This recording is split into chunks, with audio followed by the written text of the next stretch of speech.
77 degrees in here with 66% humidity, and we are sending audio, right? 77 degrees in good. I was doing some experimenting trying to set up a monitoring system earlier, and then I realized the only monitoring system I need is a way to monitor what's going through the headphone jack of the Yeti Nano microphone. It's the sort of thing where, anyways, the big issue is latency versus actually being able to hear things differently with that kind of stuff. When it comes to streaming, why is this thing creaking? It's only a keyboard. I don't know. Yeah, it's getting old just like everything else in this house. What is up, everybody? This is Jay, aka MultimediaJay, 606 at the Geek House. It's going to be noisy. And heck, this stream might not even be doable. So, one thing at a time here. First, last night, there was an ISP outage that made broadband like being on dial-up. So it didn't knock the service out completely for most of the night, but it made it unreliable to the point where, with broadband, of all things, if you anybody who remembers dial-up or had to deal with dial-up, there's a couple of reasons why broadband, when it first became commercially viable, was known as always-on connections. One of them was, of course, that the connection was always on and always connected, as opposed to a dial-up connection where you had to sign in and out, sign on and off of the internet, and it would tie up your phone line. The other part of that, too, is, of course, there was the whole thing of getting booted. So something weird would happen on the phone lines or whatever, and you would get disconnected. Kind of like the internet access version of a dropped call. So it's just, it's crazy, you know, how I've had so much time to think about the bad old days of 1990s internet, unless you're my dad and you used it into the 2010s. But, okay, enough boomer humor already. It's bad that I can think of ways to explain this to Zoomers who have maybe they grew up with broadband and don't realize how good they have it. But with stuff like what happened last night, it definitely was no fun. Here I am just trying to not even seriously play MMOs, and I can't do anything with a group. I can't do anything too seriously because I know I'm going to be disconnecting a lot. So it's like, all right, well, let's try mapping out Azeroth with this new character in WoW or whatever, and it keeps disconnecting for like 2 seconds, but it's enough to drop the connection. And so the ISP, of course, does that classic reporting power outages on TV problem where, yeah, the internet was out, but you needed to access a web page to see the service message that there was an outage in the area. So, yeah, wasted some money on calling them to get that message that there was an outage. So it's just, oh man, sayonara $2. Yeah, I've got an old AT&T prepaid plan where your first call of the day costs $2, then you get unlimited talk and text for the rest of the day. So yeah, so last night the internet flaked out. It's fixed now. There's no more service notices, and hopefully it stays that way. What I'm going to do is if it flakes out again later tonight will just be a repeat of what happened last night, but only in America, I guess, could an ISP in our death by 1,000 oligopolies setup find a way for a broadband service to go down when all we had was a little bit of rain. I'm like, what? Did a squirrel crawl into some equipment or something to dry off from the little rain shower we had last night? We were supposed to have thunderstorms, but we just had regular rain. So I don't know. But these folks can probably explain what happened better than I ever could, because I don't think I even want to try to figure out how they had that many problems with this tame of weather. We haven't had much for wild weather, just some rain here and there. No giant thunderstorms with hail or anything as of yet. No hurricanes or tropical storms, and the weather is just humid, not humid, humid, not humid, kind of like what we had in the winter, where winter was getting turned on and off with the switch. It's one of the reasons why it's so hot in here, because I'm not putting in the air conditioner again.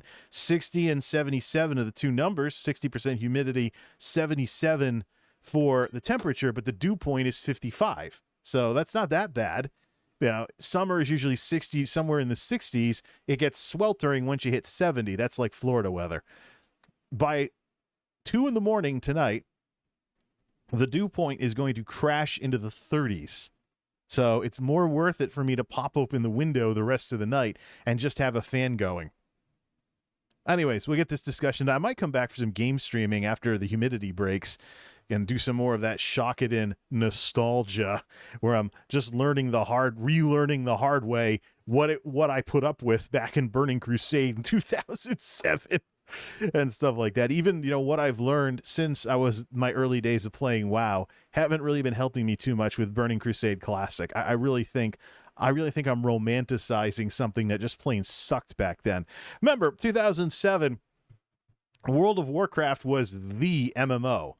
Now, there were a couple attempts at competitors like Warhammer and stuff, but by and large, if you were playing MMOs, you're probably playing WoW. Or if you were still playing EverQuest, you were playing EverQuest or RuneScape or something like that. But in terms of the major IPs that were out there making waves, WoW was the first, and WoW got the audience. So EverQuest was kind of a niche game, and so is RuneScape. People forget in the early 2000s when talking about, same thing with Final Fantasy 11, it almost didn't really match the way Final Fantasy games were in the offline world. MMOs were niche until WoW, and they occupied a very specific type of game player who wanted a certain type of gaming experience until they went more mainstream with WoW. So just a big issue with that and stuff along those lines. Yeah, so last night sucked. Why is this thing creaking now? I need to put some oil on it. Yeah. All this humidity is messing with stuff. Things are squeaking in the whole 9 yards. I do have some sewing machine oil I could put in this thing to quiet it down if it makes too much noise. Likewise, the chair actually stopped squeaking. Go figure, right? So we have that.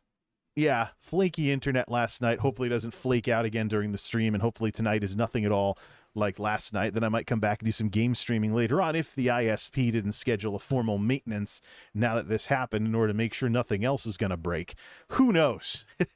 Us night shift folks get dumped on enough by ISPs and things along those lines. The other thing that's going on, you're probably going to hear noise. Because of the aforementioned weather, you're probably going to hear some noise on stream if it breaks through the sound filters, because it's a beautiful day outside. It's only hot and humid in here because I have the windows closed like in the olden days and I did radio style, but at least with the noise blockers I can run a fan off that way and actually get a breeze going here. But for the most part, it's just going to get hotter and stuffier the longer I stream. So if I open the windows, though, it's going to make the noise outside even noisier. It's a beautiful day out, and I'm in here like a nerd messing around, just doing some chat stream and stuff while deciding what I want to do for the rest of the night. Because of last night's nonsense, I already have the chores done for the week, so the laundry's done, everything else is done. Grocery shopping's all set, everything's done for the week. I can just enjoy the rest of the night, but I have some things to fiddle with, some furniture to consider. We're also into the trash scramble of 2022, where the cost of trash removal is going to go up, so take a good hard look at what you have and what you want to get hauled off at current prices before they go up next month. And of course, we got to figure some out. I want to get that done sooner rather than later. I don't want to be scrambling at the end of the month, hence the name, so I'm sure everybody else will be, and the town will start throwing a fit and da-da-da-da-da. So we got some stuff done today. Gonna get more stuff done with Sunday's trash pickup. I might even get rid of the plaid sofa this Sunday. Just got to figure out what to dispose of when at the current prices. So let's talk a little bit about... So yeah, you might hear some noise. It's a beautiful, beautiful day to go motorcycle riding, and it's only going to get better as the sun goes down and the humidity goes down with it. I wouldn't be surprised if there was motorcycle noise into the middle of the night, because it's just going to be that nice of a summer day. Not even summer yet, but close enough. It's going to be that nice of a day for people with motorcycles to go out and ride. It's just amazing weather. So if you hear any rumbling or someone rattling the house because they have a system, not unlike my subwoofer that goes down to 28, 26 hertz, then you pretty much know what's going on here. So that's the story with that. I'm actually kind of stuck right now because I'm actually in the middle of progressing the tech videos before I found out that Blizzard is ending Burning Crusade Classic. So if I want to do any shock it and nostalgia, it needs to be sooner rather than later. And I want to do at least one more game stream if I don't just make that the focus of my gaming streams, in forcing myself to come to grips with my rose-colored nostalgia glasses that, even though, the shock-it-ins of Burning Crusade inspired a lot of my Paladin-style characters in MMOs today, including many of my ESO characters over the years. So yeah, I gotta figure that part out. Right. We do have a little bit of recap before we get into our main discussion after a jazz intermission about YouTube's little tech video problem. It's time. It's time to not give a darn who gets mad at me, who unsubscribes, who gets like a petulant little kid. That little thing. That little image that I use from time to time of the kid that's acting up in the store, won't listen to mommy, and then eventually just shuts down completely and just blows off his mother until the mom has to drag him out of the store, and then the kid starts screaming bloody murder. Look at me, mom's mean to me, da da da. And the kid was just being a brat, plain and simple. There's one thing we need to talk about, though, for recap, and that is a little issue that I ran into today, no thanks to the Twitter algorithms. I talk a lot about content creators respecting each other and respecting the hustle, myself included, by the way.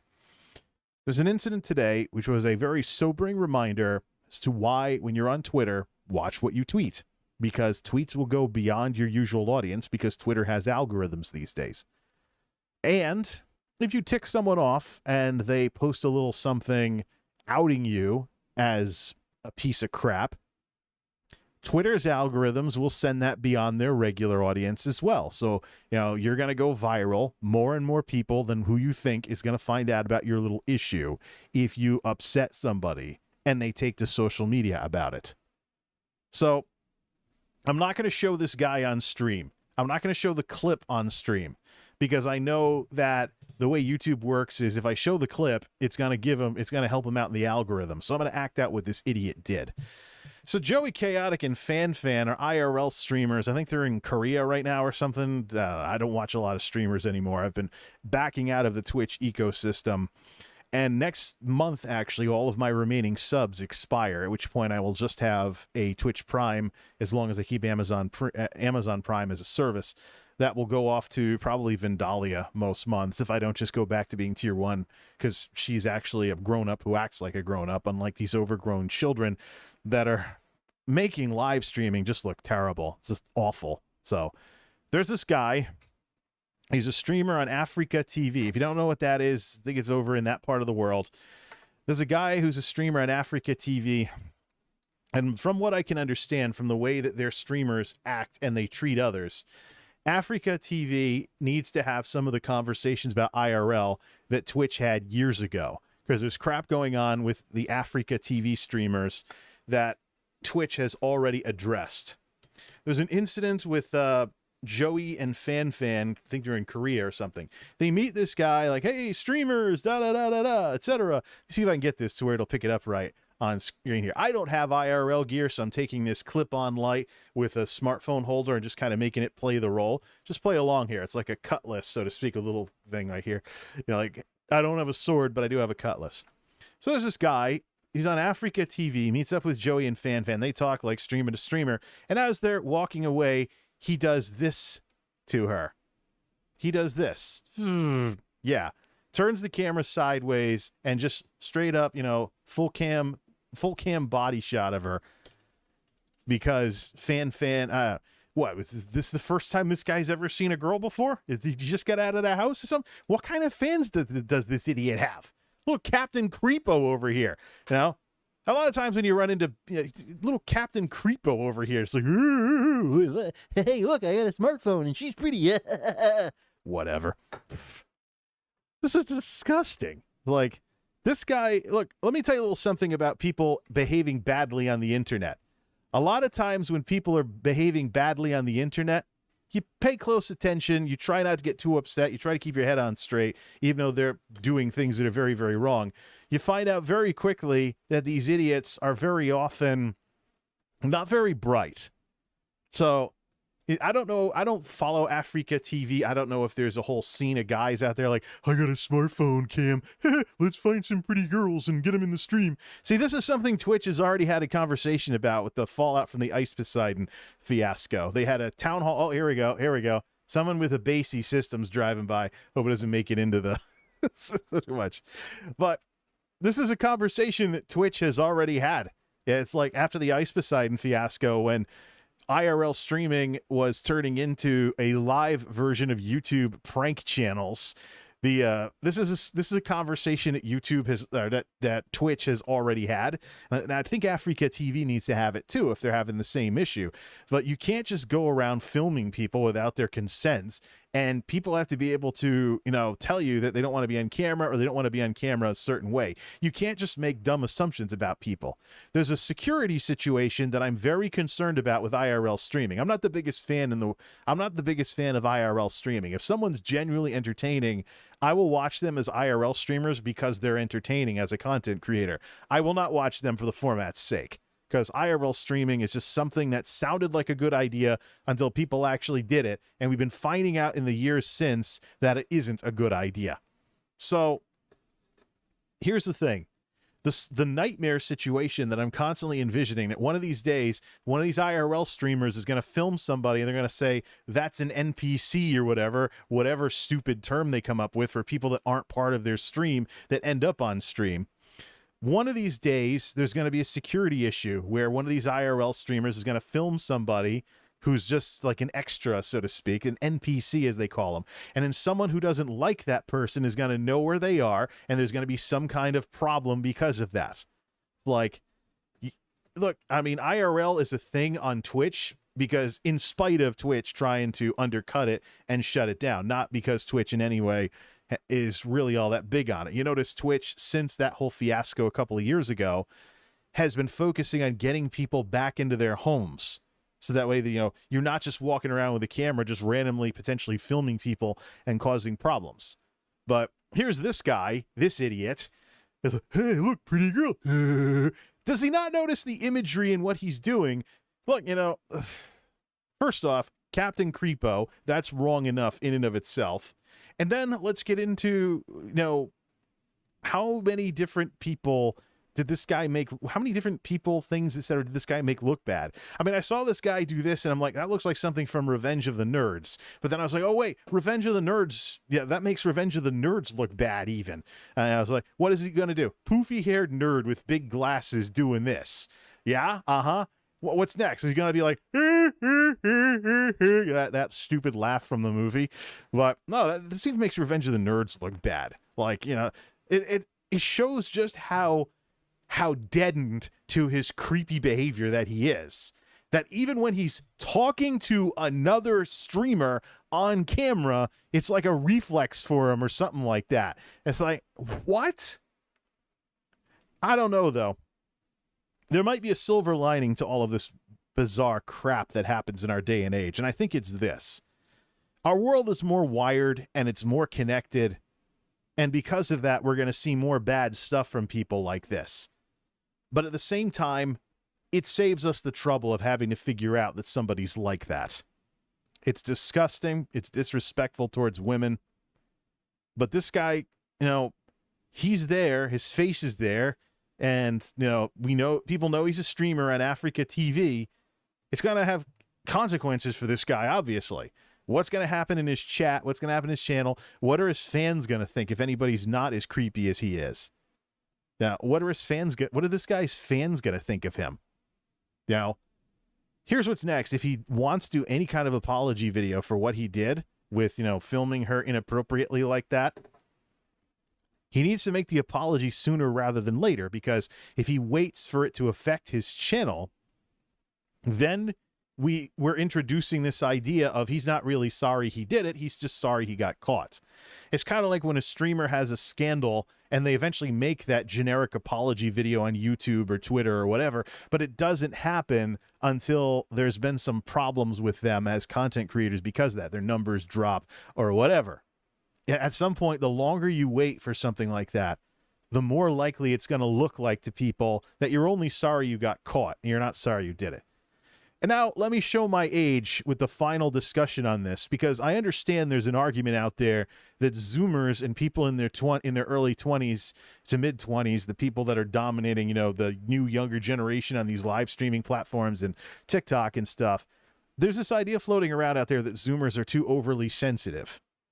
And if they are, that's perfectly understandable. You're talking about a generation whose childhood was negatively affected by the Great Recession, and now the beginning of their adult life is being negatively affected by the pandemic. and all the side effects of all this garbage we've been through the past 2 years. So I can understand. But if we want to go back to the I don't give a darn, that's the family-friendly way of saying it, Generation X influence attitudes of the 90s, there's probably some smart-ass things I could have said if I was there and I saw this guy doing this to her. You know, unfortunately, it would probably get me banned off Twitch because Twitch doesn't let you harass someone based on perceived sexual characteristics, which is why simp and incel are supposed to be banned words on there, but we know that people say it all the time over there or on their other socials like on Twitter. But here's the thing. This guy, in the midst of being all Captain Creepo and I got a smartphone, any cute girls around? I wonder why nobody ever wants to date me. In the midst of this guy being a total dumbass and a total Captain Creepo, did he miss the imagery of his camera and his selfie stick drooping down when he was around the ladies?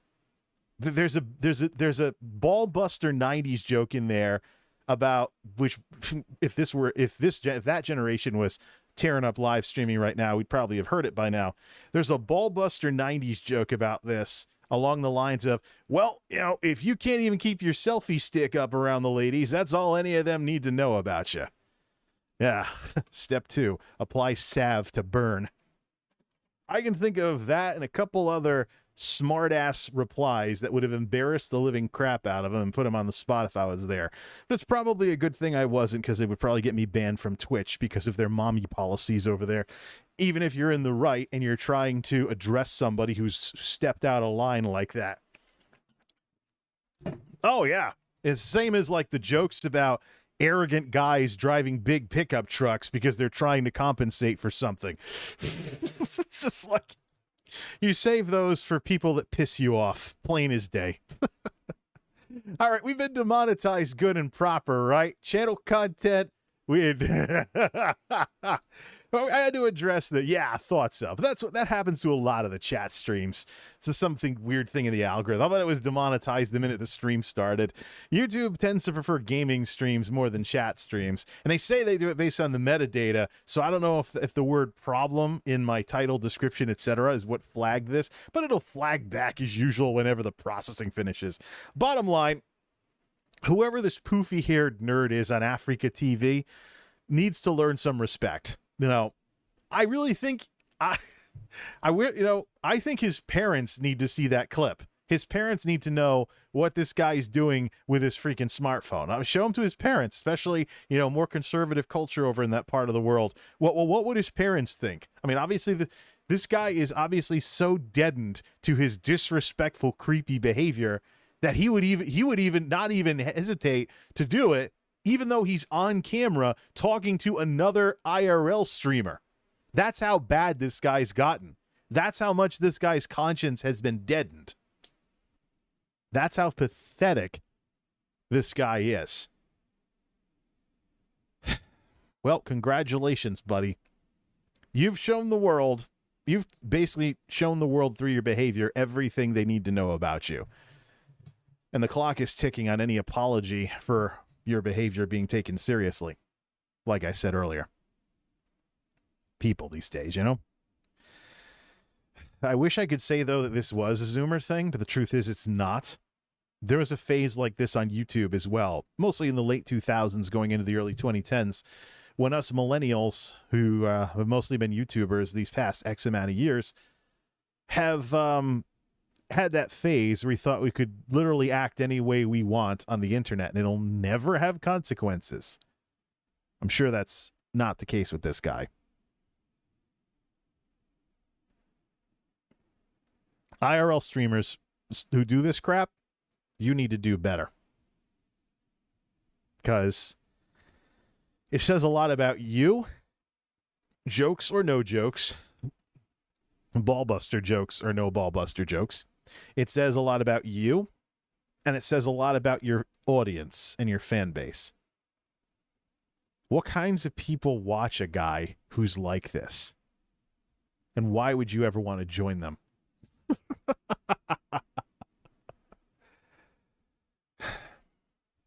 Wow. yeah, I'm glad we addressed this idiot. Good and roasted the guy. Nah, well, that's the way it is. And this is one of the lovely consequences of Twitter algorithms. You're going to find out about this even if you're not in the usual audience that talks about this. Twitter guessed that I would be interested in this because I've shown an interest in live streamers before. So, but the algorithms, they guessed wrong. It's like, all this did was be one of the worst parts of my day. And you know what? Nobody is in a bubble here. No man is an island, so to speak. This is the crap that makes content creators look bad. IRL streamers, YouTubers, the works. And even, a generation that grew up with more technology than any other one before them, that people behave this way. It's pitiful. It's also very disrespectful, quite frankly. Again, I'm curious what this guy's parents would think. How many different kinds of people, organizations, etc. did this guy make look bad? Content creators, streamers, nerds, Revenge of the Nerds, Africa TV. Pathetic. Well, I suppose this rant was a nice warm-up for what's coming. We need to talk tech videos because it's not just me, and it's becoming more of a topic of discussion with the state of tech videos on YouTube. We're just getting started. First, I don't even need more drinks. Let's get up and stretch a little. What are we at for temperature? Are we hitting 80 degrees yet in here? 77 and rising. We got 3 degrees to go before it really starts getting sweltering in here. Get some fresh air? Who knows? Right. Let's talk about tech videos when we come back.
let's try cutting back in some way, shape, or form and be a little bit, try and make it sound like it's doable.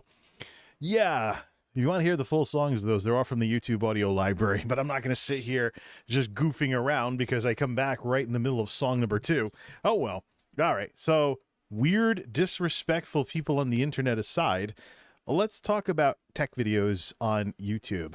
It is very ugly right now because someone other than me is actually complaining about it. So a little background on this. Let's see here. We're done with the Captain Creepo discussion with that bozo earlier. Regarding that bozo earlier, I should say. I want nothing to do with the guy. So a while back, I noticed that I wasn't the only one who was coming forward talking about tech video problems. Paul's Hardware was having multiple conversations with YouTube about the state of his channel and things along those lines. Oh yeah, we do need to open Sully Gnome 365. Let me make sure I get that on screen too. Give me the Sully Gnome 365 for the Twitch side of things, because I think there's the usual thing where YouTubers are not doing, there are some YouTubers that don't pay enough attention to Twitch and vice versa. There's a reason why you want to keep an eye on both platforms and the nonsense that they deal with here.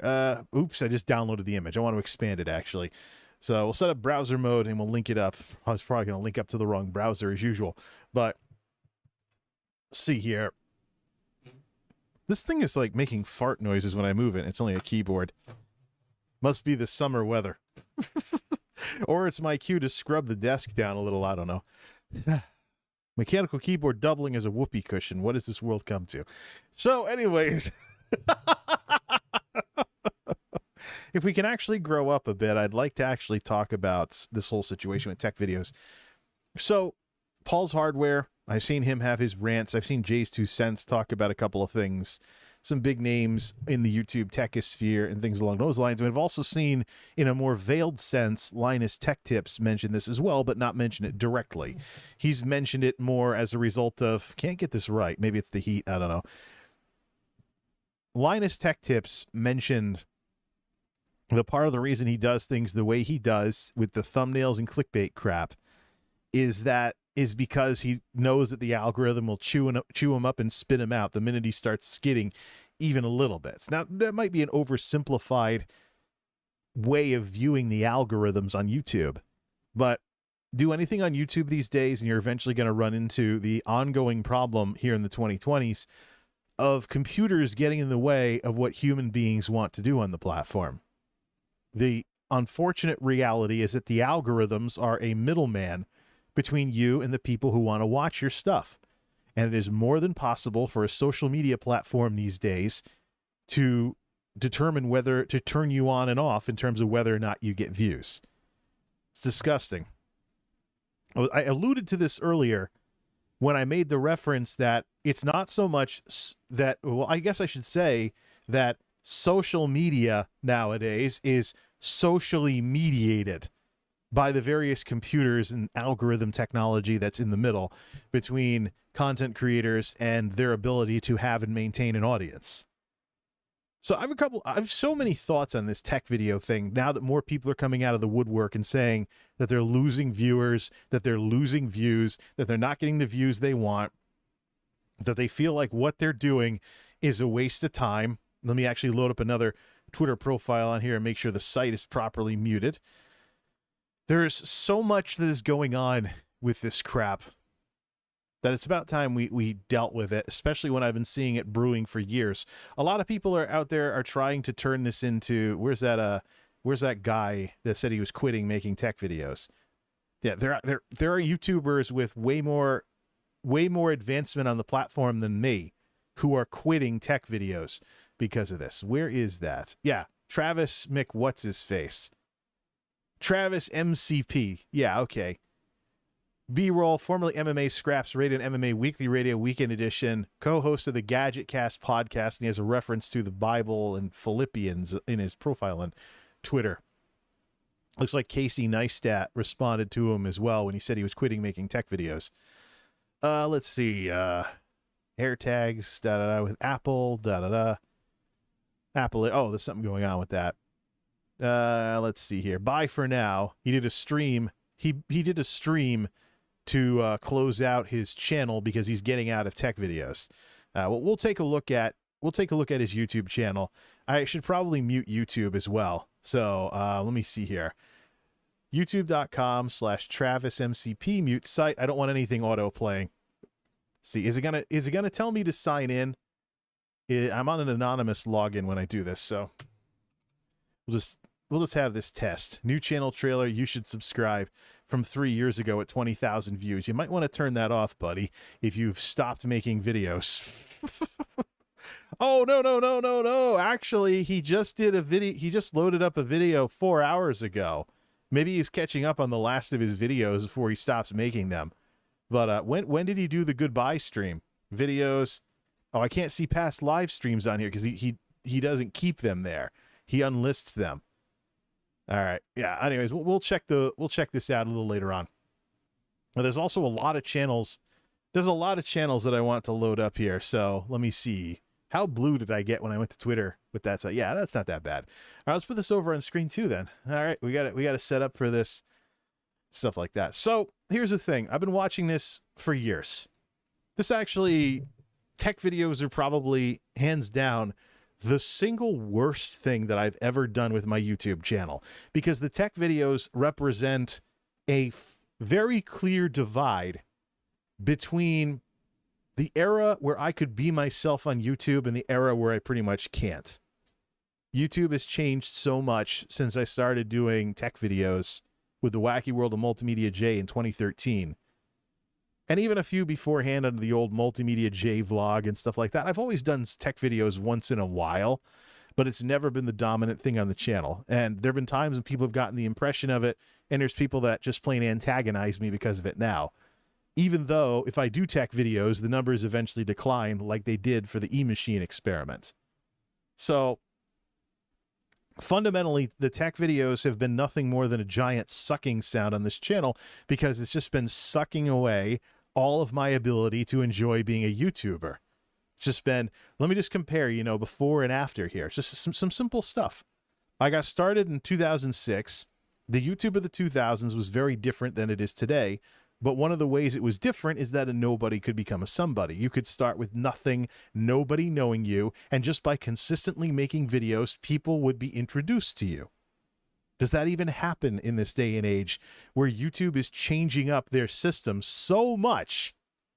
YouTube is changing up their system so freaking much that even when you search for something, the search results are only about half a page of actual search results, and then it's back to the algorithm. It's back to YouTube recommending videos for you. So your search results, which used to be scrollable, now are like at most like half a screen or a screen before you get back to the for you thing. So I could search for something right now. The search results will give me very limited results. And then it's back to the algorithm trying to shove videos in my face like it's a giant Instagram clone. No, YouTube is one of the largest search engines out there as a search engine, never mind a video platform. You need to be able to search and dig. Otherwise, how are you ever going to find small channels without doing extra work? What I mean by that is you search for something on YouTube and then you sort it by upload date instead of relevance. So the algorithms play favorites. The little guy gets no views. It's that simple. Define little guy. I know, right? It's a flexible definition. There are people who talk about YouTubers these days that think that if you have like 100,000 subscribers and a play button, you're still a small YouTuber because you don't have millions of subs. It's like, really? This is what YouTube has sunk to?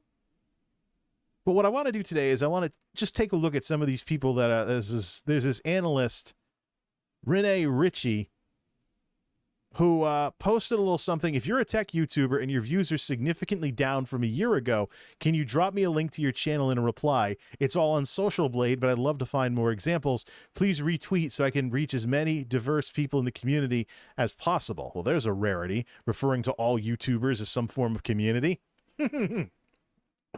That hasn't been a thing in like years.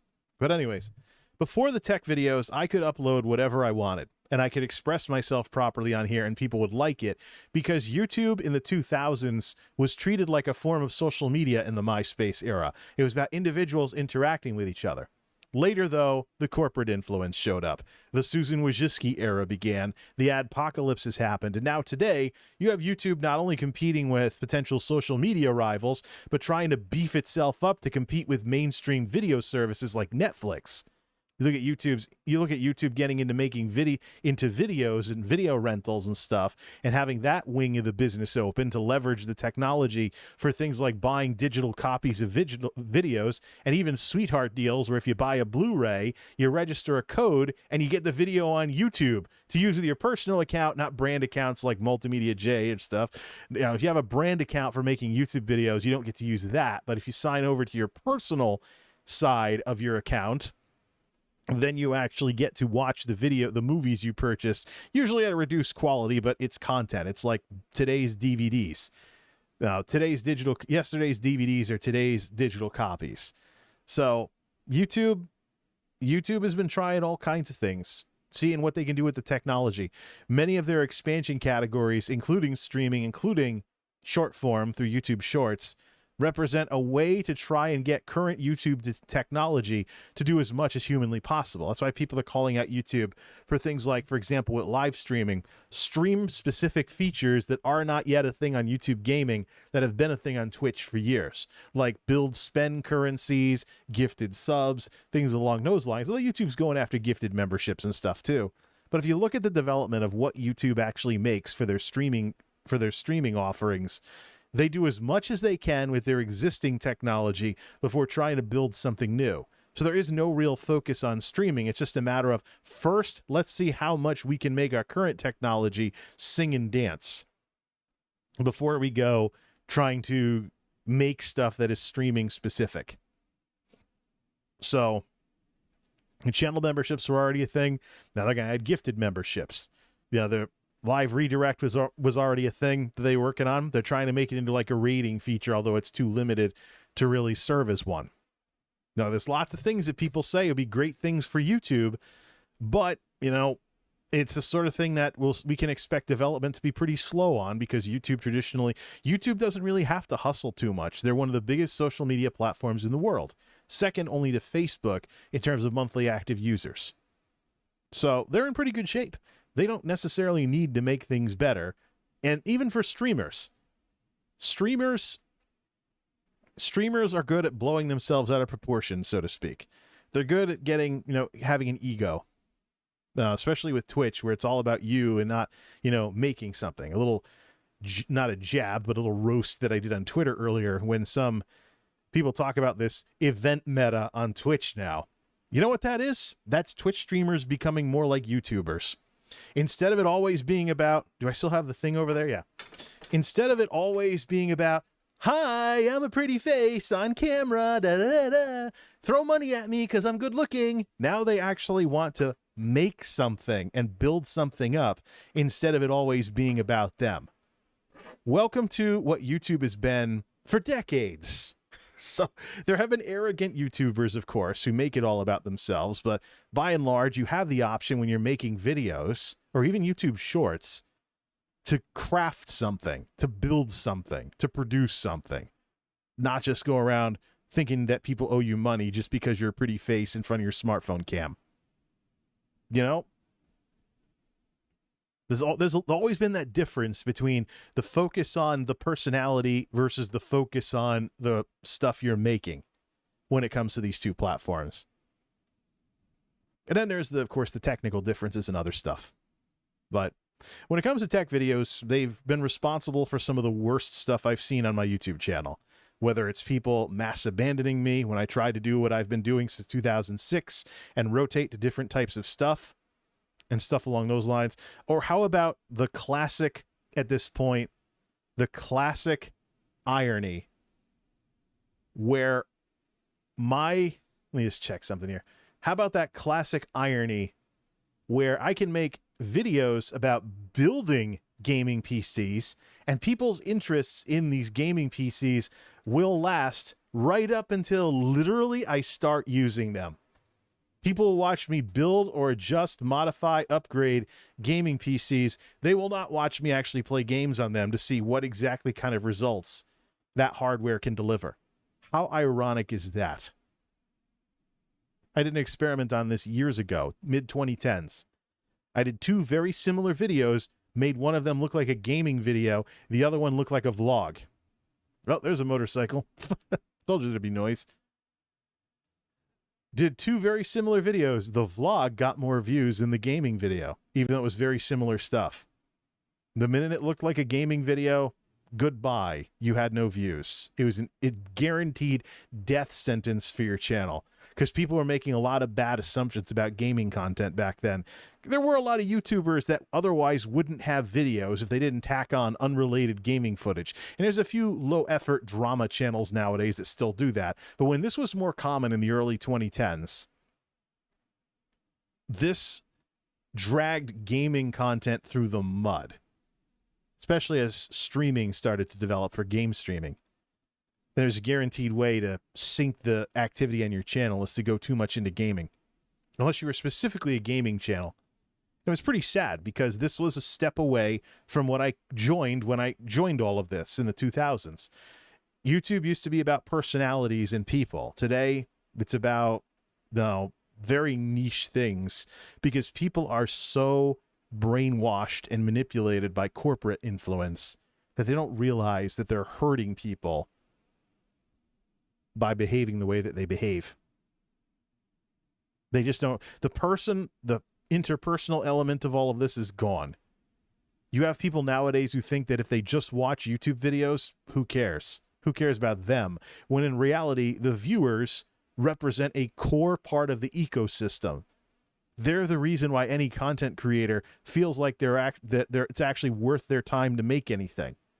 Anybody who deadpans what folks who don't make stuff are in this ecosystem needs to come clean and deal with the hard reality that the audience matters at least as much as the content creators do. So, but at the same time, you got to be the kind of person that can tell your audience the truth instead of try to cover up bad stuff that's happening until you're forced to deal with it via some kind of major issue. Kind of like what's happening with tech videos right now. Yep. People are coming forward and they're complaining. Their views are down. They're quitting tech videos. They're trying to make up excuses like, oh, people are mad about seeing stuff that they can't buy, da-da-da. Inflation's kicking in, something. I think there's more going on than just that.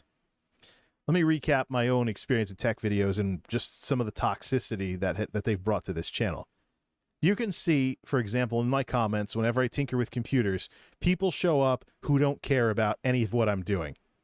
They literally don't realize how tone deaf they are when they start running their mouth in the comments and rattling on about their own systems, or you should do this, or you should do that. Or even when I come out in the videos and say, don't take what I'm doing too seriously because this computer is a piece of junk. I'm not going to spend a lot of money on it and I have no expectations for it.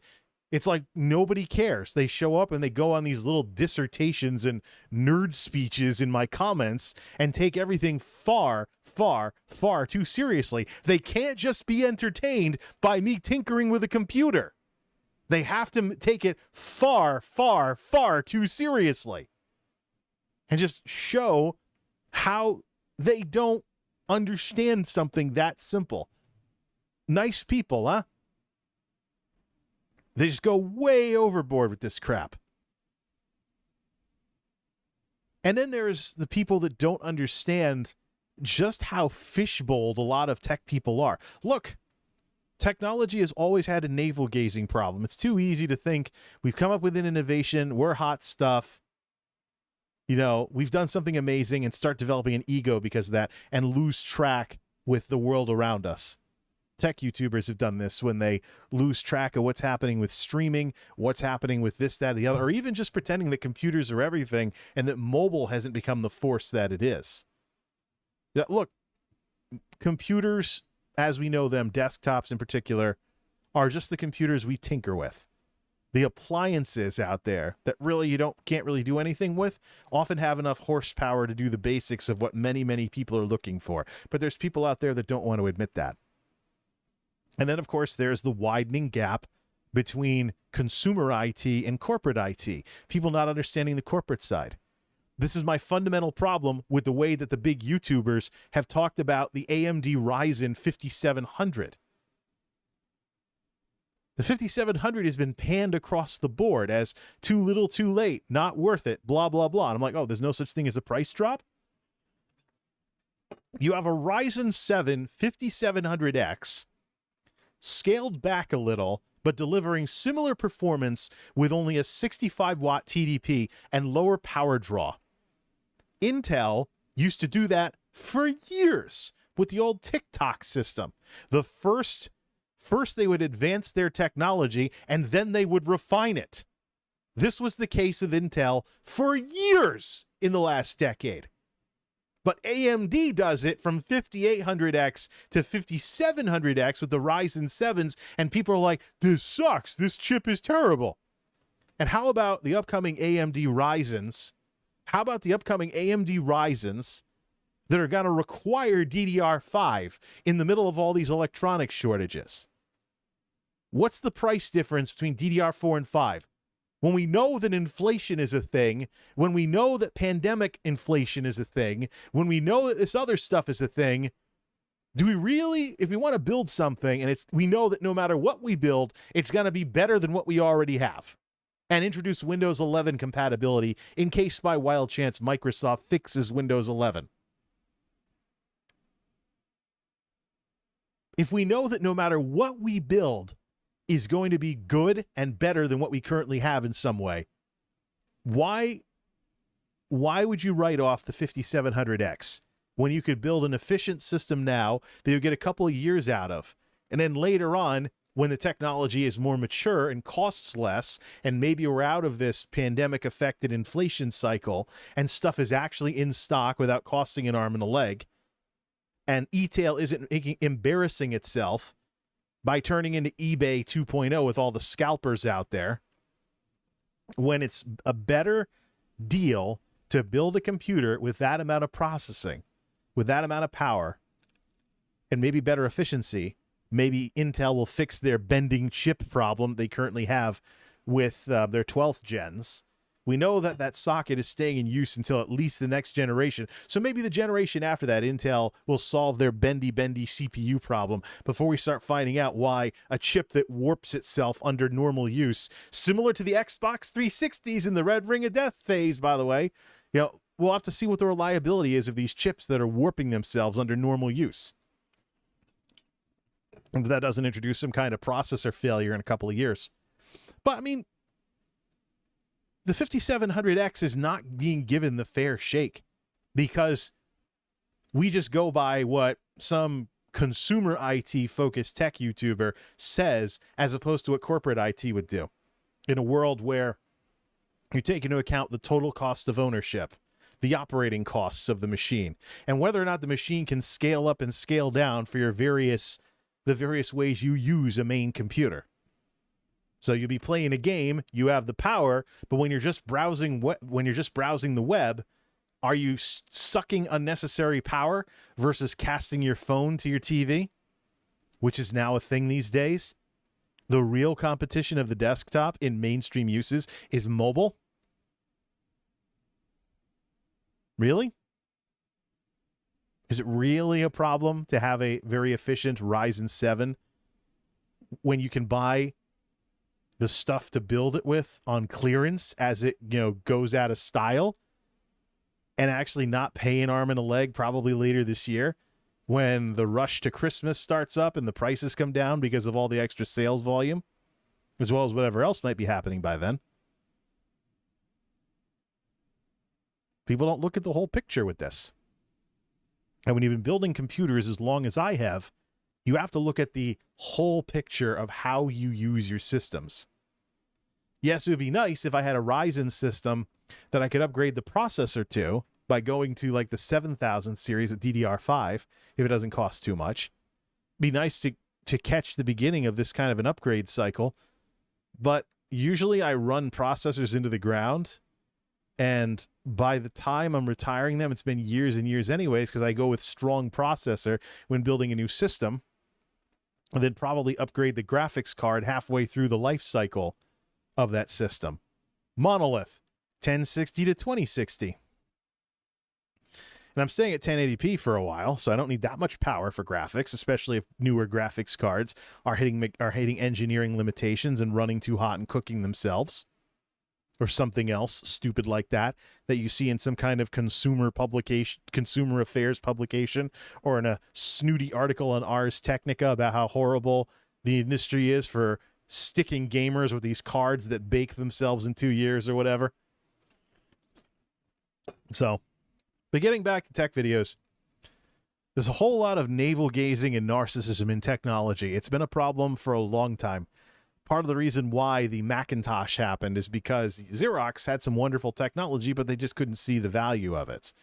Now, this is all navel-gazy type stuff, as opposed to Apple taking this technology that Xerox couldn't figure out what to do with and putting it in a consumer product that they knew people would like. Same thing with the launch of the iPod in a day and age when MP3 players were these weird devices that cost too much and did too little.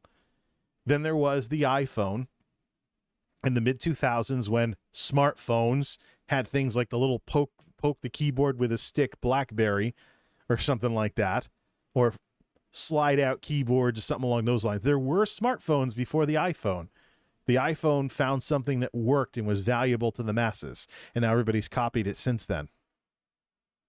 The iPad, same thing with tablets. Years before tablets became what they are, we had tablet PCs, which were laptops with screens that folded into each other. The original $2,000 tablet PCs. That term is used on different hardware nowadays. But in the early 2000s, you'd have a laptop with you'd use a stylus for, because the touchscreen technology wasn't there yet. An overpriced, usually $1,000 to $2,000 laptop, where the gimmick was that the screen would fold over the top of the keyboard, and you would tap it with a stylus. That's the old school tablet PC, forerunner to the iPad. The iPad simplified that, even when it was getting made fun of. People were cracking jokes about, like, feminine products because of the name. And then they were joking about how, well, to get the equivalent of a laptop, I got to spend another couple $100 on add-ons. Even my dad got in on that when we did that whole thing with E-Machine, the Intermission. But I think it's pretty obvious with what's happened since those days that, tablets have grown into the role that they were supposed to have when the iPad first hit the scene at the beginning of the 2010s. So, seriously. There's a lot of problems with narcissism and navel-gazing. There's people that make their My First Build video, and people that have been building computers for 20 years pick apart little details of what they do in the comments, and then they wonder why these people stop making videos, or they move their channel away from PC hardware. There's really a lot of lack of empathy floating around out there these days. Then there's arrogance among YouTubers. And even YouTubers who don't stay in their lane, like when we talked about the heavy influence of consumer IT on talking about the Ryzen 5700 versus corporate IT, which would actually like something like the Ryzen 5700. Even if it was kind of at the final act of a certain generation of hardware. I don't know if I want to stream about that or if I want to make a video essay about that to kind of get these thoughts into circulation. Been tossed around the idea for video essays later this year, especially when it gets too hot to make tech videos in the summertime. Might have to think about that. Let's see here. All right, let's check out some of these channels. Let's check out some of these tweets and some of these channels as well. But first, before we talk about anything YouTube related, let's link up browser mode here. Let's link up our lovely little browser mode. It's probably going to link to Firefox. It linked to Firefox. Yay. Switch off to Chrome. There we go. Let's begin with talking about Twitch. So, why Twitch? This is clearly a YouTube discussion. Collapse it down, please. Top games on Twitch there. Now it fits. The great Twitch skid of 2022 is continuing. I was wondering if this would go back up because Memorial Day is over. Latest date, Friday the 3rd, that was yesterday, 2.3 million concurrents. Last time on the other side of this that they were at this was around September of 2020. So, how much lower is this going to go? This is the pandemic bubbles bursting when it comes to online media on a small platform like Twitch.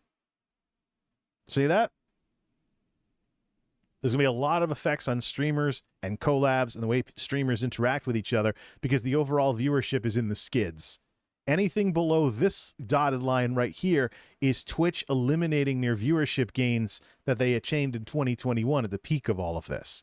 But what goes up must come down. My question is, how much further is that going to dip?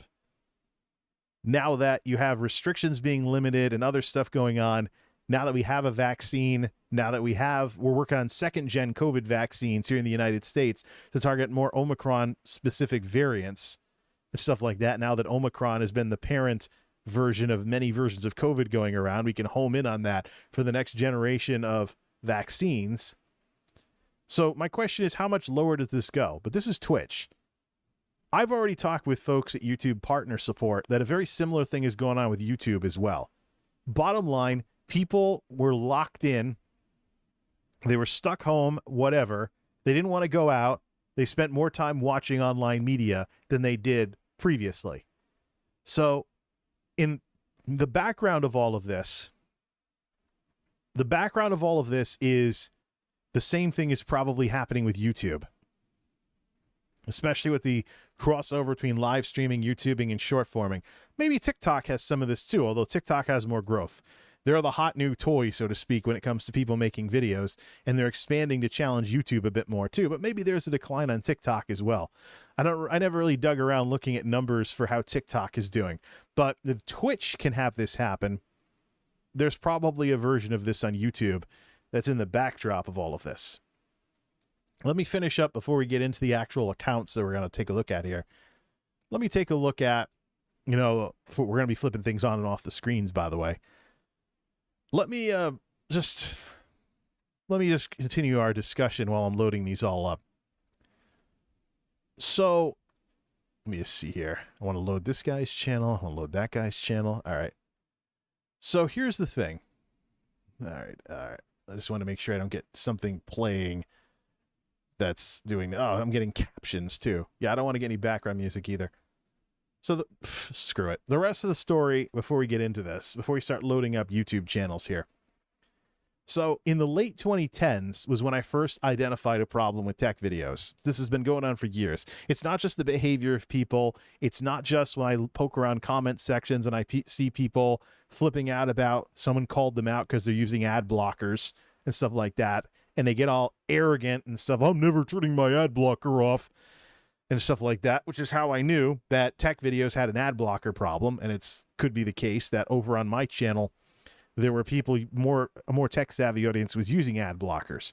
I've certainly seen videos not very much in line with what my channel's about do better than the tech videos that should be ruling the roost. Some of it, though, has to do with the size of the audience as well. More niche, like tech-type stuff won't be as interesting as like if I made videos directed at soccer moms, people wanting to save money, people wanting to buy appliances, things like that. But the washer and dryer video have done substantially better than any tech video I've done, including Windows 8 versus the Delosaurus. I rightly predicted when this started looking like it was going to be a problem, that Windows 8 versus the Delosaurus would get dethroned and the most popular video on my channel would no longer be a tech video. That happened. People were upset with me for even predicting that, but I knew it was coming. So you have to ask yourself, why is it that technology is such a problem on YouTube, and it has been a problem for years? Why have I been watching these regular rants from Paul's Hardware, Jay's 2 Cents, and this defensive attitude from Linus Tech Tips? Why is this such a problem? Why has this been such a problem as long as it is? Some of it is just people's behavior, plain as day, and what YouTube does about that. If YouTube punishes creators because their content doesn't make as much money, we have a problem, because all you have to do is have an audience of people ad blocking all your stuff and not buying memberships or anything, but the memberships will never make up for ads. Ads scale, memberships don't. Ads scale, YouTube Premium doesn't. It's been in my numbers for years that people supporting via YouTube Premium don't support nearly as much as people that let ads play. Ads are YouTube, and I would dare say Google's bread and butter. But it annoys the heck out of people, of course. You don't want to be, especially as they've worked on making their systems recognize what they call natural breaks in the video so that ads don't jarringly interrupt something, which has been a very regular problem when I've tried to listen to YouTube videos in the background or have YouTube playing like the TV, including seeing YouTubers get cut off mid-sentence. So the technology, like many other technologies on YouTube, has been a work in progress. So, but ads are one of those necessary evils because they can be auctioned off and sold at various levels. You have CPMs. Of course, YouTube has dynamic CPMs. They have some really good infrastructure if they can get people to get over their hatred of ads, which there's people looking for ad blockers on mobile. So, you know, YouTube's losing that fight. I'm going to say what I've been saying all along when it comes to ad blockers potentially hurting content creators because the algorithm doesn't like them as much because they're not making as much money for the platform. That needs to be a fight that YouTube fights with the audience, not something that the content creator should be implicated in. If I make a bunch of tech videos with high CPMs like I've seen that get ad blocked by a bunch of people who are more tech savvy and more likely to use ad blockers, that needs to be YouTube's problem, not mine. It shouldn't be hurting my ability to get views because my content doesn't make as much money versus the videos that would be viewed more by a mainstream audience who's less likely to use ad blockers and wants to know what I think of like some frying pan at Walmart or something. Now, there's an entire scene on YouTube of what are called haul videos. It's not that far from the unboxings. People go buy a kitchen gadget and they bring it home and they make a YouTube video about it. Or, you know, they do an unboxing or they do like, you know, first impressions, There's a whole scene on YouTube of people that just do like around the house type videos. And I'd never intended to cross over into that genre when I was just doing a goofy video about my washer and dryer, which isn't even very good by my standards today. Too much rambling, too much vlog, not enough being to the point. I'm so tempted to download that video and make a remix of it. I think I have the original too, so I don't need to download it. I'm so tempted to do a remix of that and put it on TikTok or something. You know, cut out all the fluff and just get to, here's the washing machine, here it is working, blah, blah, blah, blah, blah, blah. So tempted to do that, even though it was 5 years ago. Actually, YouTube has a problem with people stealing content and re-uploading it. One of the times that happened to me, although the video has been taken down since then, the channel got terminated for spam, scams, and deceptive content or something like that. It was actually somebody I'd never heard of who got like 4 views in 4 years, who took my stuff and they made a YouTube video out of it and they edited it down, then put a link to something on Amazon in the description. I saw it in my content ID page or my copyright match tool thing. And I was like, well, let's see what happens. You know, if they don't get more views than the original, which they're going to need thousands to catch up, then the list cleaned itself up as those channels got shut down eventually for violating policy or someone else might have DMCA'd them, but I didn't have to do a thing. Cleaned itself right up. But, you know, tech videos just, I knew this has been a problem for years. I've been wondering if YouTube says there's no relation between money and discoverability, and even in their own official videos on the matter, but I have a hard time believing that. Why then do they talk about ad friendliness so much and how it's so important for things to be advertiser friendly? If money's not important, if money and discoverability are not important, why are they pushing late night TV if people look for entertainment? Or, you know, the biggest of the biggest channels if people are looking for answers to tech questions? Why are search results limited so you only get like half a page to a page of results before you scroll back into the algorithm trying to get you to watch videos? Why can you not scroll very far in your own search results when you search for something these days? New thing, by the way, hasn't always been a thing. Why is this such a problem? Why is it such a problem for people to discover people on YouTube these days? Why is the algorithm constantly trying to interrupt people's attempts to find stuff to watch? Oh, you want this? No, moron, watch this instead. We noticed you watched this earlier, so we want you to watch this because we think it's similar. And I think that might be part of the problem, too, nowadays, in this day and age of the pastiche. You have too many videos that are too similar to each other in their style and design. At what point does the system start merging them together and splitting everybody's audiences up? That's part of what we got to talk about with these tech video people that are complaining. So yeah, I mean, tech videos have had problems brewing for years. Some of it with YouTube's technology, some of it with the people that watch tech videos and the attitudes they have. I mean, we are a bunch of nerds here, a lot of us, who may not have the best social skills in the world. We may not know how we come across to others all the time, but at the same time, though, common courtesy still matters. Thinking about watching a video as a form of supporting a content creator and letting the ads play matters. The ball is just in YouTube's court.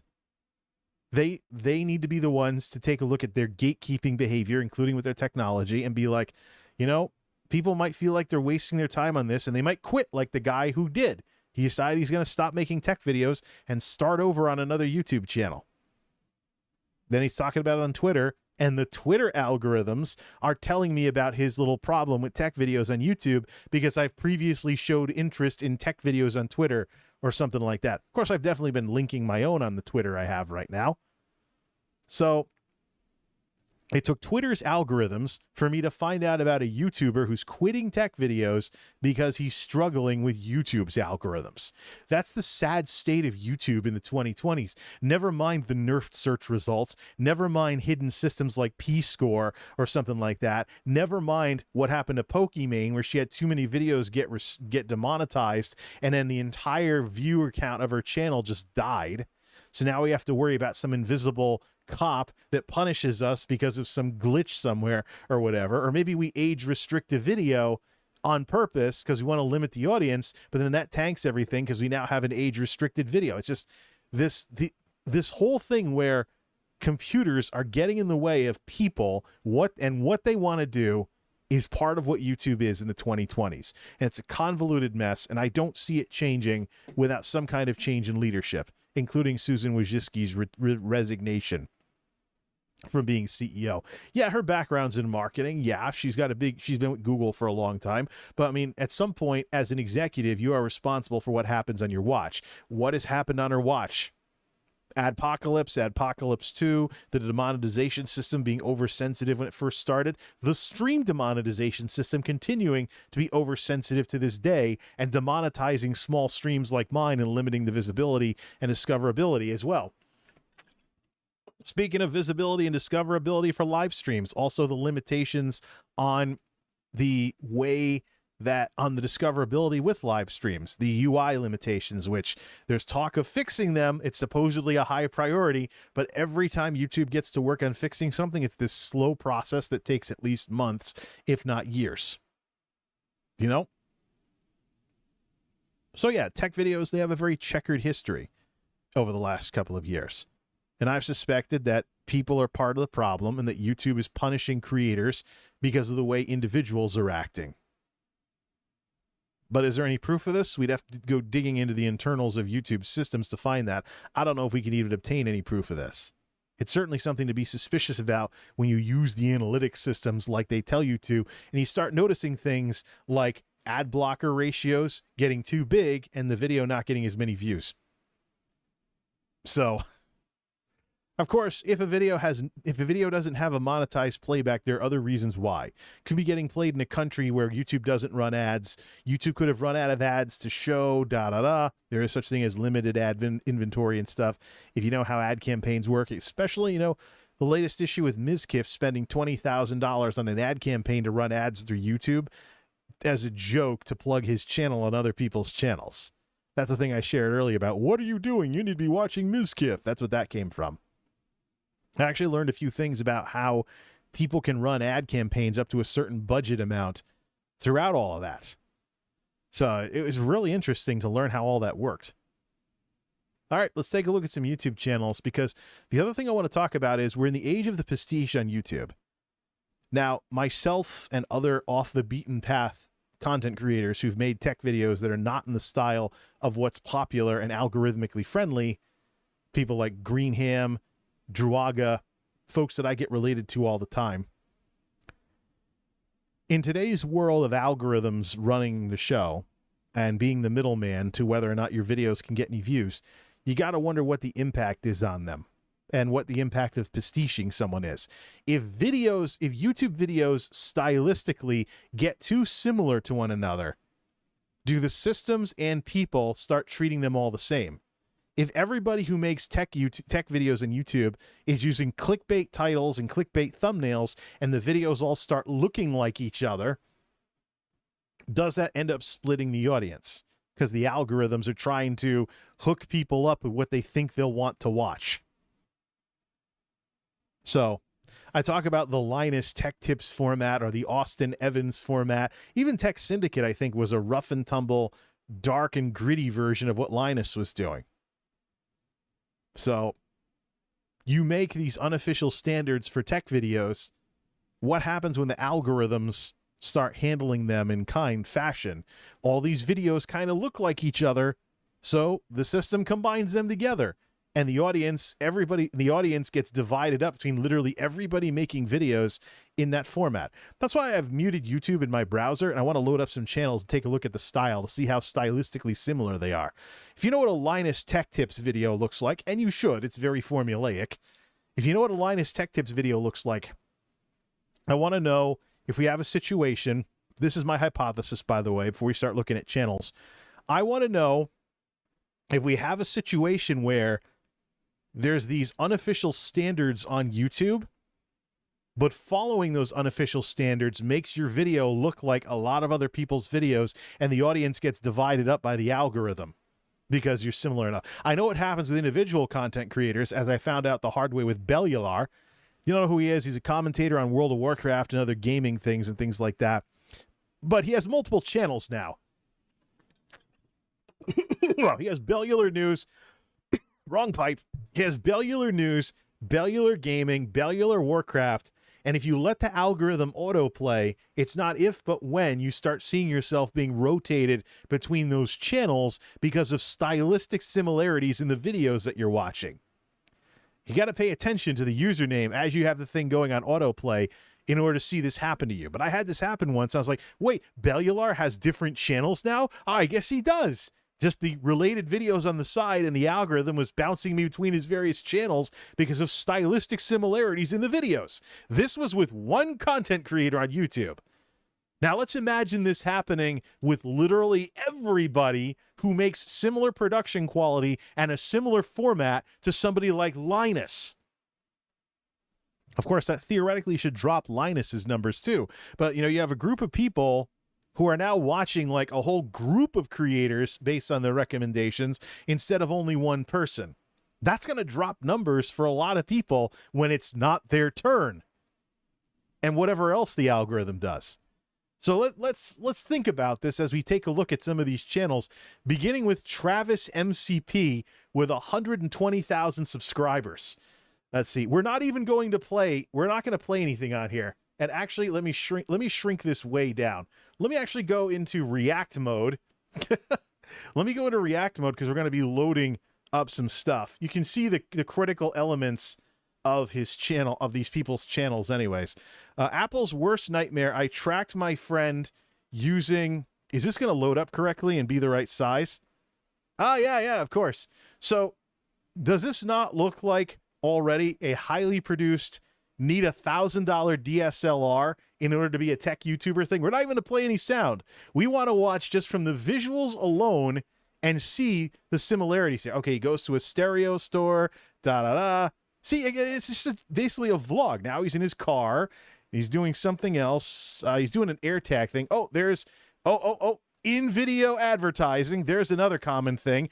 By the way, I'm not a fan of in-video advertising because I think eventually there's going to be a scandal with one of these companies and it's going to age poorly. Plus, what do you think happens with the impressions when people know to just arrow past it and get back to the video? Especially when these people use chapters to say when the ad is. So like, okay, motorcycle, baby. Woohoo!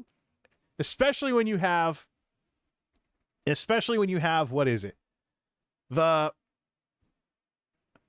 You have it in the chapters, and you're like, oh, it's Squarespace for the umpteenth time. Arrow ahead or use the chapter menu to advance the next chapter. So more vlogs with a less quality camera, something AirTag detected near you, da-da-da. So, I mean, he's got different footage, and then he goes back to this super souped up studio with his little YouTube play button in the background. And this is the guy that stopped making tech videos because he thought he wasn't getting enough views. Let's see. Let's see here. Remember, let's do the 1-digit rule as we take a look. He has 120,000 subscribers here. Let me take a look at some videos that'll fit in the React frame here. So this 1,200 thing, that's 5 hours ago. Let's look at 12 days ago. 11,000. So 11,000, 5,000, 5,000. So, I mean, he is kind of on par with Twitch streamers with this kind of stuff. Does anyone actually like Android? Let's look at some of these mouse overs, too. Is it dude in a room talking? Yeah, dude in a room talking, dude in a room talking. Are you smarter than a da-da-da-da-da-da? He doesn't have any streams in here either. Does anyone actually like Android? Okay, there's the there's the $1,000 DSLR look. You know, well, video quality is great. Yeah, if you're watching on a big screen. I don't know if it really matters as much if you're watching on a smaller screen, if you're watching on a phone or something like that. But yeah, guy's got some really good equipment. And but the 1-digit rule still applies. He regularly gets 5-digit views, like 10 to 20,000 views on videos, maybe higher. So he's about 1 digit behind with views versus subs. How old is his channel? 2007. Is it showing up there? Is it showing up in React mode? Yeah. Joined January 1st, 2007. So his channel is more than old enough. His channel is more than old enough to have inactive subscribers just from the age of the channel. That is huge. Here's the issue.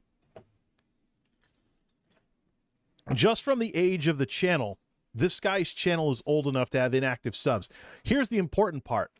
The subscription system and all the new bells and whistles, where if you sub, you haven't really subbed because the algorithm is still going to boss you around with personalized notifications as opposed to all notifications. The bell system and all this other stuff that has popped up in the last couple of years, Travis MCP's channel predates all of that. 2007. What is his oldest video, and what does that look like? Sort by date added oldest. Good.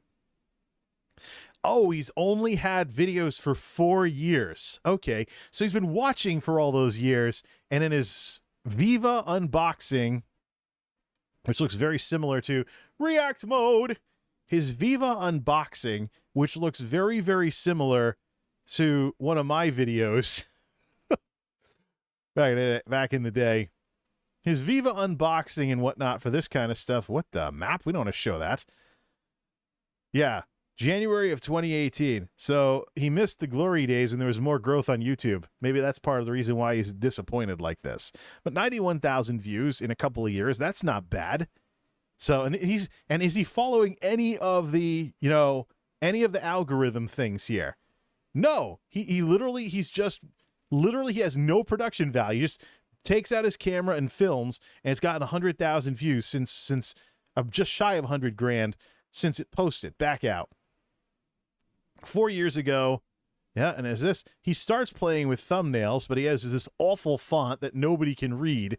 He uses this terrible font that nobody can read properly on a phone or anything. So that's one of the things too. I've been paying very close attention to the graphics and stuff, what gets the click-through rates on my own channel. Simpler thumbnails that serve as cover art are what do the best.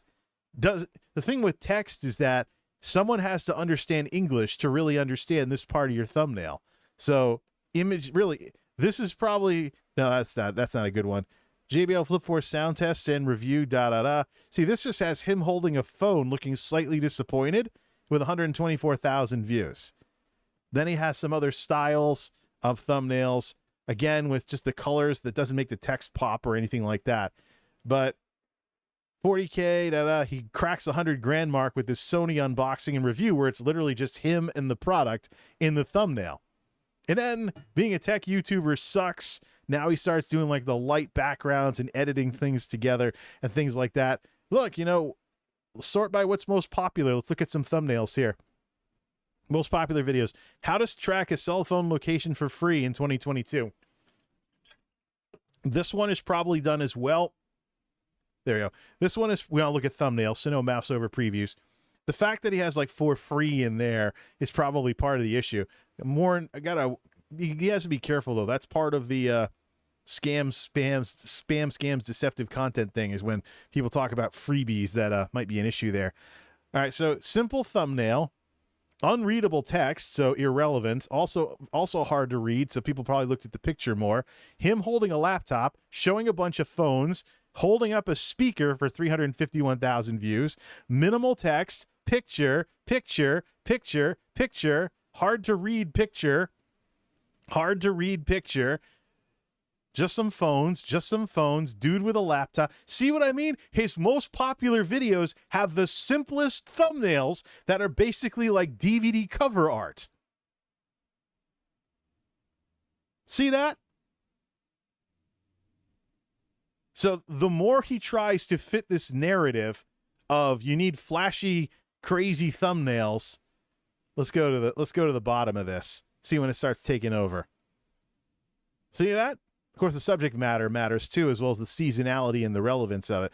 But I mean, we can start seeing some of the crazier stuff. The tech community is destroying itself, You can start seeing things drop off a little more. Should I subscribe, etc.? This might be hard to see because there isn't any clear subject. You got to remember, thumbnails need to be viewable on little phones with 5-inch screens when someone's scrolling through the mobile app in an increasingly mobile-focused YouTube. So, yeah, Travis MCP. And the sad part is I'm just now hearing about his channel for the first time when he said he was quitting making tech videos. That is just sad. That's more proof that YouTube needs to do more for their creators instead of pushing all this corporate stuff. Now, if he feels like he's wasting his time making tech videos, I can understand why. This is also one of the reasons why I don't look at current performance of videos as much as I used to, because I've had a couple of videos go viral, and then there have been videos I've been surprised by that sat at like 30 views until bunch of people went on a binge watching spree, and now they've gotten up to like hundreds of views since then, if not thousands. So you got to think long term when it comes to YouTube. And if anything, YouTube has shown over the years that it is absolutely terrible at time sensitive content versus something like a live stream or a TikTok in today's world. So, righty then. All right, so that's Travis MCP. He's the guy that said, yeah, I'm going to quit making tech videos. We're going to go through this Rene Ritchie thread and look at some of these channels that have said, hey, check out my channel. I got to turn off closed captioning for this. I want to see what kind of similarities there are. So let's go to this Raphael Ludwig guy with 18,000 subs, and let's take a look in React mode at his channel. And let's look at some of the formats. Let's look at some of his recent formats here that he says are a problem since 2020. Remember also, so you have, all right, what do we have? We have clickbait thumbnails, a couple of YouTube shorts mixed in. YouTube needs to put into the UI so you view shorts in a separate tab, as opposed, and just have uploads be uploads so it doesn't clutter everything up like this. But if we look at the regular thumbnails, we see, you know, obviously a PowerPoint slide setup with trying to be jumpy and trying to be flashy. The problem with flashy thumbnails is the mouse over preview. People can mouse over, maybe not so much on mobile, but on desktop, just we can mouse over before clicking on the video and see that you go from this to this. You know, PowerPoint slide, all the flashy thumbnail stuff to dude in a room talking, dude in a room talking, dude in a room talking, dude in a room talking, skip the short. Okay, there's a camera on fire. That might be more interesting, but it only got 700 views. Let's see. Dude in a room talking, dude in a room talking. Part of his intro, then dude in a room talking. I guess that's what his intro is. Dude in a room talking. Gorgeous celebrities, but it's a dude in a room talking. Video editing software, dude in a room talking, dude. This is the Harris Heller thing that I've seen with Harris Heller's thumbnails, and one of the big issues with that. Dude in a room talking, dude in a room talking. Okay, not that time. He's actually doing something there. So you actually see something related to what his video is about there. But see, the bane of flashy thumbnails on YouTube is mouse over previews. So they will out you very quickly if you have a flashy thumbnail, but then it's just dude in a room talking. Literally. They're just in no time flat. That's the thing. So you can't go too crazy on the thumbnails because this, and also it can be a form of video spam. YouTube considers it a bit of video spam as well. Mix audio and Final Cut Pro. Okay, dude in a room talking. No preview. Dude in a room talking. Okay, and now I see some some stuff related to cameras, then a dude in a room talking. All right, this is actually showing the equipment in the preview, and these are randomly generated. You can't choose these. So there you go.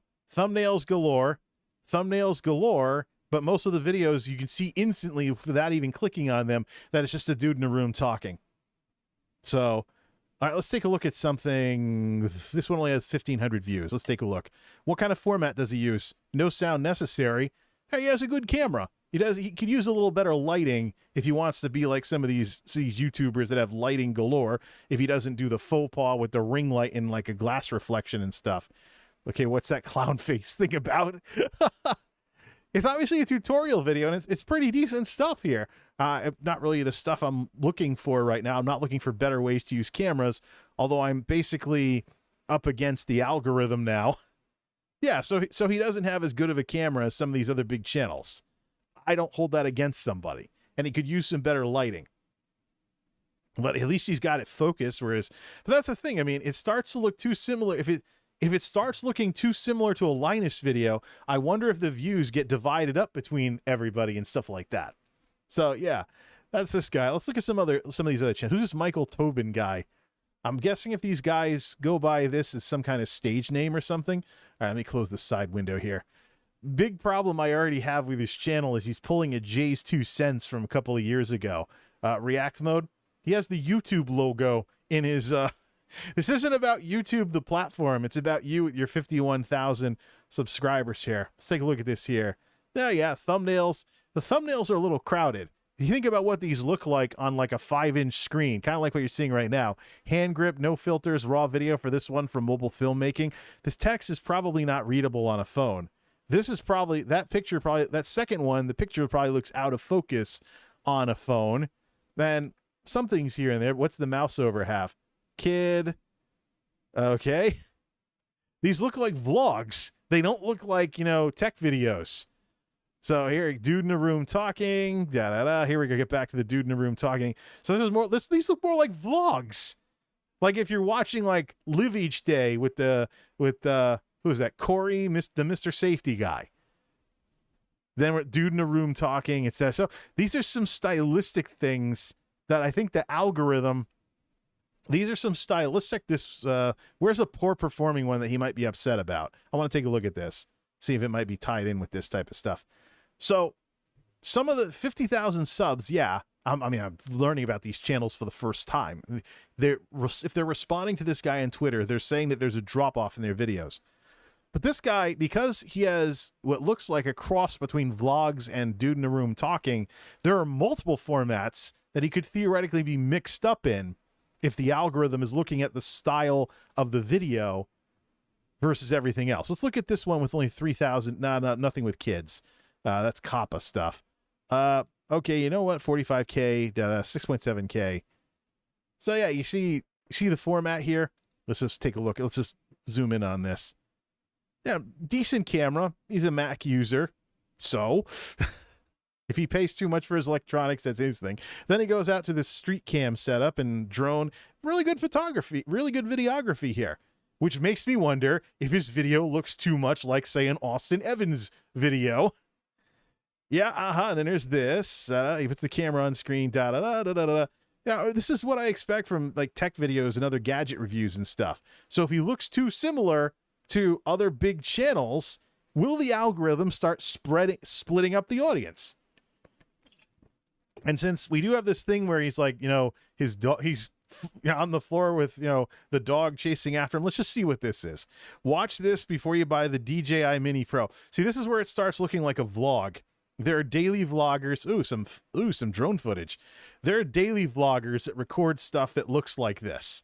So if he looks too much like the daily vloggers, regardless of the content, is his video getting that pastiche treatment from daily, being sent around with daily vloggers? And so he looks at his analytics at like the traffic source or whatever and who he shares viewers with, and he sees some weird names in there that aren't related to technology. Because without running the sound and knowing what he's talking about, this looks like a vlog with some drone footage, some gorgeous drone footage mixed in. So he's got multiple formats that he looks similar to.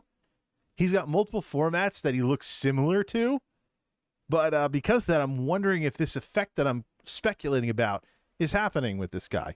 Let's see here. D-Mogul DC, drum shoot on the Canon R5C. Let me load this one up. We're going to have to hit stop on it too. Oh, nice beard. Let's see here. Put it back in React. I want to go see he's got D-Mogul with all weird characters. That probably hurts his SEO. Let me see if I can find his channel in my neutral browser by typing his name with regular characters. He's also a musician account too, but no. Give me youtube.com in Microsoft Edge, my neutral browser.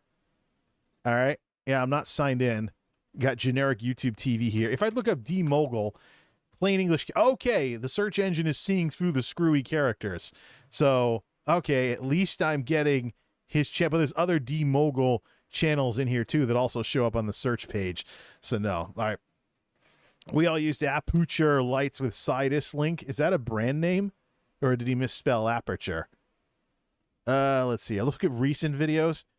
1.93K subscribers. He has a Canon Rebel. Let's put this on the screen here in React mode. He has a Canon Rebel in his cover art. It looks really good. So Fort Smith, Arkansas, with the Canon EOS R3. Let's see here. Well, in this case, he's not doing too much with his thumbnails, so he might want to reconsider that. Maybe make some cover art thumbnails, something to... So, I mean, if you're just looking at a camera like this doesn't even look like there even is a thumbnail. Like this EOS thing. So, with 600 views, this doesn't even look like an actual thumbnail. So, it looks like he's not even doing thumbnails. I mean, I don't do thumbnails for my chat streams, but that's a retro thing because it's a tie back to the way vlogging worked at the beginning of my YouTube involvement. Fort Smith, Arkansas, and Oklahoma with the Canon Rebel. Probably some gorgeous scenery in here, right? So I wonder if he's having the pastiche issue with the vloggers. This is really good image quality, by the way. But it's a Canon. Oh, that's a little whitewashed out. So there we go. That's better. But it's a Canon Rebel. So it's a very good camera that a lot of people have been using for years, and he obviously knows how to dial in the settings really well. So, but these are vlogs. You know, he can call them tech videos, but it looks more like vlogs, even though he's going out and he's testing a camera out here. So there's probably a genre crossover thing with the pastiche thing, like what we talked about here. All right, any other channels you want to take a look at? Tech Travel Geeks. Okay, that's pretty straightforward. They even have their own website, too. All right, what do they have on here? Let me close my left menu on here because I'm not signed in. Let's see here. Channel intro. How to take screenshots on a Samsung Galaxy. They're doing how-tos and stuff. Let's see. Well, they're obviously having problems with their thumbnails and how they look on smartphones, because they got like mock-a-dial case for Samsung Galaxy. I can read it, but imagine if this was on a 5-inch screen. Look at how small the text is. You know, imagine this on a 5-inch screen. So how to take 270 views. We're down to hundreds of views. So I've got some videos that have done better than some of these. Tech Travel Geeks with 20,000 subscribers, and I got some videos that have done better than these guys. Let's see here. You know, YouTube's got room for all kinds of stuff. The crossovers, getting past the motorcycle, woo! Getting past the thumbnails to see what's underneath. We have basically what looks like videos about the gadgets that are talked about. Not as much dude in a room talking, etc. Unboxing cam or showing off the product. They've done really well with their mouse overs and stuff along those lines. Oh, here we go. Okay, that looks better, but it's a camera review or something. Honor Magic 4 first impressions after blah, blah, blah, blah. Some sample video. It even shows the sample video footage. So this is pretty good, actually, for these videos. Let's check out this Samsung Galaxy A53 how-to here. Let's see. So here we are, straight into what it's about. It's a tutorial, you know. Got socials and info like that. It's obviously a basic tutorial video. So no flashy crap. I think half the problem, I don't know what pole Beth is. I think what half the problem here is that basic simple videos like this might not do as well in search results and stuff, especially if everybody else is making videos about these kinds of things. How to take screenshots on a... All right, let me just look that up on my own here. Neutral browser time once again. YouTube.com. Do I see his video first? It's not supposed to sync up. Let me look for that, actually, to check out search traffic. How to take screenshots. Samsung Galaxy A53. A53. We're not going to say 5G. So, they're getting nailed in the search results because they're a smaller channel. This is one of the problems with making how-tos and one of the reasons why I don't make how-tos. Let me see here. They're making the top results, but let me just show you what the problem is with YouTube search results here. Go off to browser mode this time. Here's the YouTube. Let's go to we can see it in React mode, right? Yeah, we can see most of the important data in React mode. So Samsung Galaxy, there's this channel, Tansaf Tech, with 41,000 views topping the search results, then 13,000 views for Tech to Touch, and then Tech Travel Geeks is the third result here. Then there's some more, Let me show you what the problem is. Somebody in Cap Trong Nam How To, so somebody from, I'm guessing Vietnam. Oh, look, someone with chapters in here. How to take a screenshot. Samsung Galaxy, So you notice the people with the flashy thumbnails are getting less views and they're further down the results. So, like, I think at some point, people get burnt out on flashy YouTube thumbnails. They've just seen so many of them that they stop taking them seriously. So, another motorcycle, 747 at the Geek House. This is around the time that people that are out on riding around should be coming home anyway. So, but it's going to get, wow, riding laps around here, are we? All right. Samsung Galaxy, So how to take screenshots on a Samsung Galaxy A53. So I went and so here's the results. I scroll a little. People also watched. Now we're into algorithm videos. Reason why you should buy a Samsung Galaxy, 6 more, And here's the For You thing. This is back to the algorithm. Samsung Galaxy camera test. Hello, ladies. I don't know if anybody even says that anymore. Sounds weird. Sounds weird and creepy in today's world. Let's see here. That's like something from Euro Trip. old movie at this point. I hate to now, I don't search for a lot of videos regarding the Samsung Galaxy A53, so we're into algorithm stuff now. So let's go back up to the top. If you're not one of these top search results, you don't have very many chances to show up in the search. Let's count them. 1, 2, 3 for Tech Travel Geeks, 4, 5, 6 for Big Pink Screenshot, 7, 8, 9 for Striper Style, Bumblebee, 10, 11, 12 results. And now we're back to the algorithm. So if you make a video about something, in this case, in order for you to show up in a search result, you need to be one of the top 12 videos about that on all of YouTube in order to show up. This is what I'm talking about. Otherwise, you're crossing your fingers and you're hoping the algorithm will put you in these algorithmic sections later that are loosely related to the topic. So only the top 12 videos. Are there more videos? Let's find out. Let me just make sure nothing weird shows up. So we'll go camera only for this. Let's see. Filters. If I search by upload date instead of relevance. Tech Travel Geeks. Oh, they did it 59. Now they're number 1 because they did it 59 minutes ago. Tansaf Tech. All right. Hardreset.info. Yep. Hardreset.info. Was that in the regular results earlier? No, it wasn't. Now I'm looking at the 12 videos that were recommended. Oh, no, it's number 12. So not hard reset info. How about GSM ABC? How to screenshot, 386 views 2 weeks ago. There's one called Device Battles, etc. How to use the Google Assistant. Well, now that I'm looking for upload date, it's going kind of crazy at this point with going all over the place instead of sticking to the topic. But yep, this is a legitimate complaint about the algorithms and stuff along those lines. That's Tech Travel Geeks. Mito unboxing channel. Let's take a look at this. $7,000 in terms of subs. $7,000 in terms of subs. So let's see here. Like 70 to 100 videos. We got some YouTube shorts mixed in with this though. iPhone 13 clone for $150. Infinix Note unboxing and review. So again, you have some issues with thumbnails in here where if you look at it on a small screen, it might be hard to read. React mode. YouTube Shorts aside, like, this worth buying? That's small here. USA phone numbers. Imagine if this was on a phone and the thumbnail was that small and you're viewing a lot of videos. Otherwise, they're relatively simple thumbnails and things like that. Let's take a look at this video that only got 100 views. Infinix Note G96 unboxing reviews. He's got chapters and everything. He's got some pretty nice camera work here. But like we talked about earlier, oh, this looks gorgeous. What did he use to record this? This is nice. Better than the cameras that I have. Yeah. It's not bad. But does this look like a Linus video or an Austin video? And if it's too similar, is the audience getting algorithmically divvied up? That's the thing.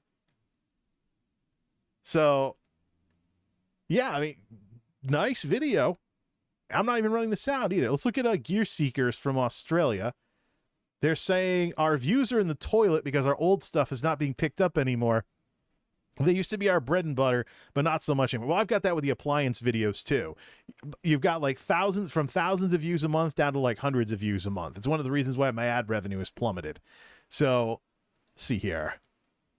It's like, but then again, how many people all around the world can really see my video from like 2015 about my washer and dryer? So at some point, you got to acknowledge that these videos have life cycles to them. Gear Seekers, 187 grand for subs. Thumbnails might have some text problems when viewed on small mobile screens. Matter of fact, let me look at most popular and see their most popular videos. Well, it looks like they have text in all their thumbnails regardless, so I have nothing to compare it to. But let's look at some of the newest videos that they say aren't getting views.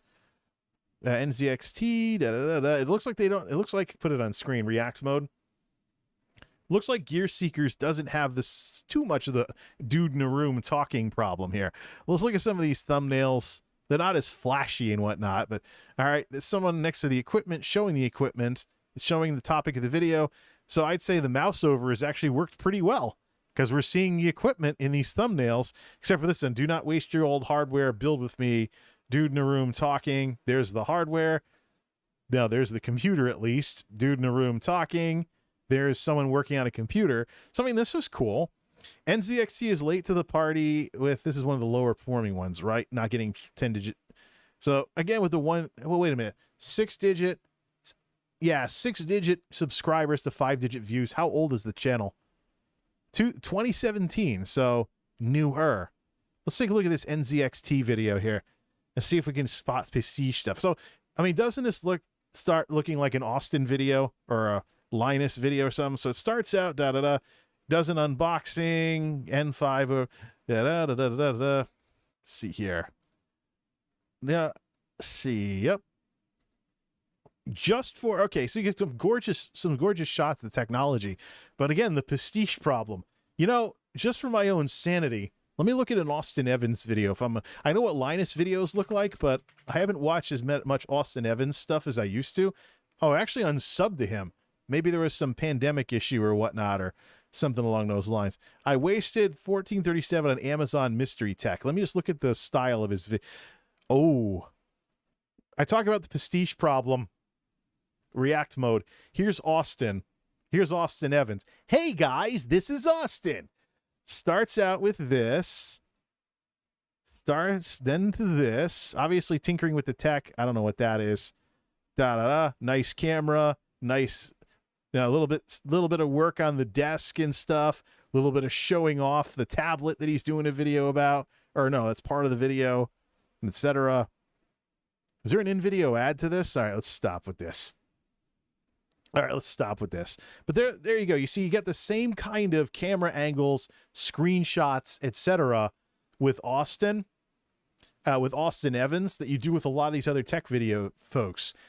At what point do these all start getting blended together because of their stylistic similarities?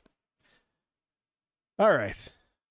This guy is actually calling himself a vlog channel. Let me just look at some others without putting them on the screen now. Dalevon Digital, 769 subs, says he's also getting less views than before. Tech Twitter is exhausting. He's doing a podcast, so he's got streams mixed in. Not an issue with that. Let's see here. iPhone users, I get it now. Google Pixel, 6 to 8 months later experience. A lot of these guys have better cameras than I do. Yeah, that's kind of it's one of the reasons why TikTok is becoming what it is. But the camera angles, the only thing that changes is the names and faces. React mode. Here's somebody talking about the tech, and it cuts to a camera of them doing something on their phone. You know, there's something else too. These guys all have really good cameras. Oh, yeah, it's on a Mac too, so that's a plus. All right, there's someone. Take a picture. There's that. But you see the same names, faces, and you see the same things being shown on camera. And you know what? So does the algorithm. You know, recently we talked about the conclusion of the quirky pixel experiment. Let me actually head over to my own channel here, and I'm not signed in on this browser. So let me go over to MultimediaJay here, and let me actually, as an outsider, from an outsider's point of view, because I'm not signed in, let me actually search for Quirky Pixel on my own channel. DMCA and all, okay, yep, same as before. We showed this before, but we can show it again in React mode. Let's talk about YouTube's deep scanner. Literally, I did nothing but say Quirky Pixel enough times, and now you can search my channel and this video shows up. No metadata, no tags, no nonsense. I guess I mentioned her enough times in this discussion about Twitch DMCA-mageddon earlier as well. But there you go. All this talking, what do we have? 61% humidity and 77 degrees. So it didn't get any hotter in here, but I really should pop open the window and get some air in here and cool everything off as everything cools off outside. And have some fun this evening with, like, playing some games or something. Let's see. There are some people actually getting more views, but I can tell you, though, I really have... Oh, what's the offensive views that it's warning me about? Easy Computer Solutions, the Tech Preacher channel might potentially inappropriate. Why? Lady Red's tech reviews, I should say. 6.82 grand. Has an opening that looks like... Yeah, these look like vlogs, and I mean old school 2000s era vlogs, where it's mostly people talking in front of a camera. Save money using your phone. Let's see, depth versus herd reaction. These are vlogs. Where's the tech video side of this, other than a couple of things every so often? Pixel 6 Pro, 6 months later, full review. I'm just gonna watch myself here. Yeah, it's talking. Similar, it's what I'm doing. Oh, a couple of cutovers to actually showing the device. But it's the same camera angles. It's the same things that are in everybody else's tech videos. So we've talked about the algorithm side of this. Let's close all this out. We talked about the algorithm side of this, but what about the people side of it? What about you watch tech videos and they all start blending together, so you really stop caring about who specifically you're watching? Doesn't really matter who you're watching anymore. It doesn't matter who you're watching these days. It's just, yeah. As long as it's a tech video, you watch it, because they all look alike anyways. Something to think about. You know, social media, I talk about social media being socially mediated, that computers are coming between human beings and what they want to do, support, etc. But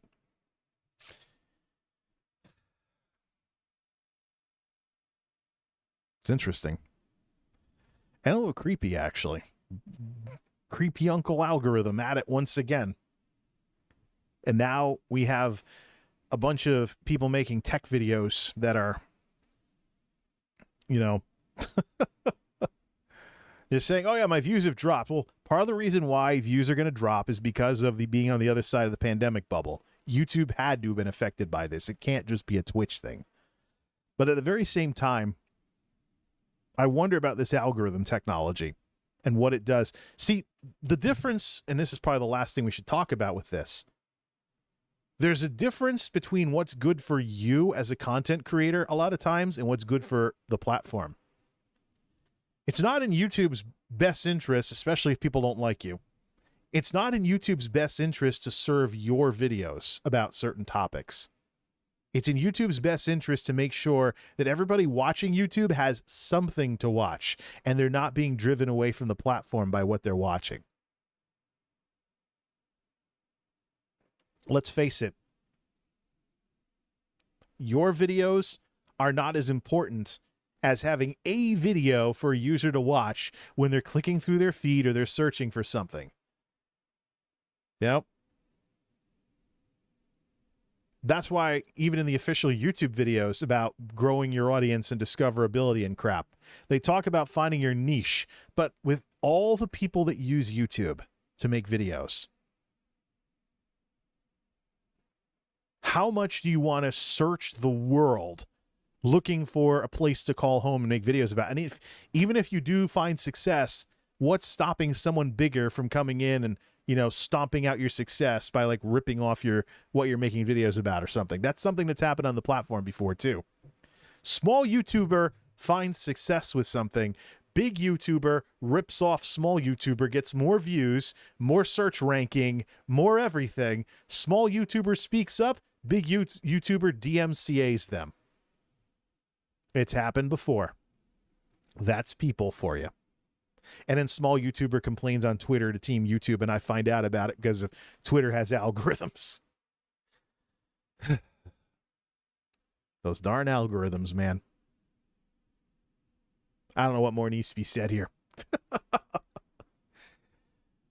There's been a problem. Tech videos have had problems brewing for years, and then the YouTube algorithms are just pushing them forward when it comes to this. And look, the parasocial idiot that hates all my chat streams showed up and hated this stream like every other one. So terribly sorry that you can't stand the fact that I'm doing something that I want to do and I'm telling the truth. Either way. So predictable. It basically means ignore the first dislike on all my chat streams. It's irrelevant because you got somebody that's subscribed to me and is dedicated to hating everything that I do that much. You think I really can't figure this out? Pathetic. Anyways, let's save the judgments on what's pathetic for the YouTube of the 2020s and what it has sunk to. Because this is disgusting. This is absolutely disgusting. And now, how bored is everybody going to get when only the big names making tech videos are left because other people have decided they've had enough? I don't think that's what YouTube wants. It may sound like it, but if you want a platform where only the biggest, most elevated, you know, like favoritism style content partners have any viewership whatsoever on your video platform, that's Dailymotion you're thinking of. And I don't think Dailymotion's doing all that well these days.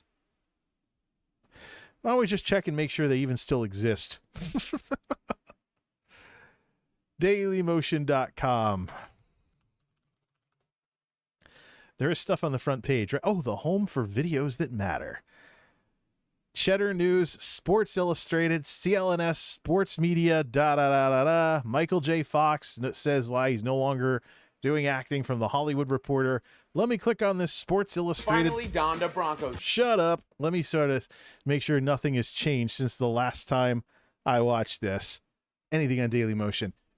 No views, no comments, just some buttons. Add to playlist, share, watch later, and like. That's what Dailymotion is nowadays. Not even showing views anymore. And, well, you know, when you got to the point where your top front page content on your video platform only got like 5,000 views or something, of course you want to hide the view counts. Because there's none left. You sold out. You went commercial. The little guy can't make it on your platform anymore. So it's all just a giant corporate thing of trusted partners. And it's the warning to YouTube as to what's going to happen if they give up on the little guy. I hope Dailymotion sticks around for a good long while so we can continue to have these discussions as to why YouTube shouldn't be like them. All right. 8:05 at the Geek House. I got other things I need to be doing. We got to cool this place off as the humidity drops. I hope this discussion about YouTube's tech video problems can open some eyes out there. Gonna make a stuff from streams. I have a couple sitting in limbo anyways.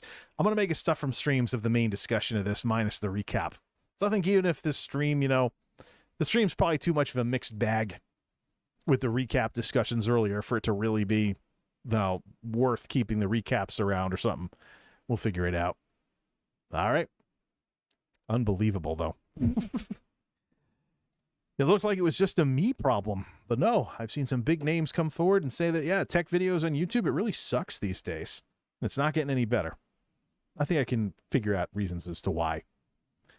Till next time, this is MultimediaJay signing off. Thanks for stopping by.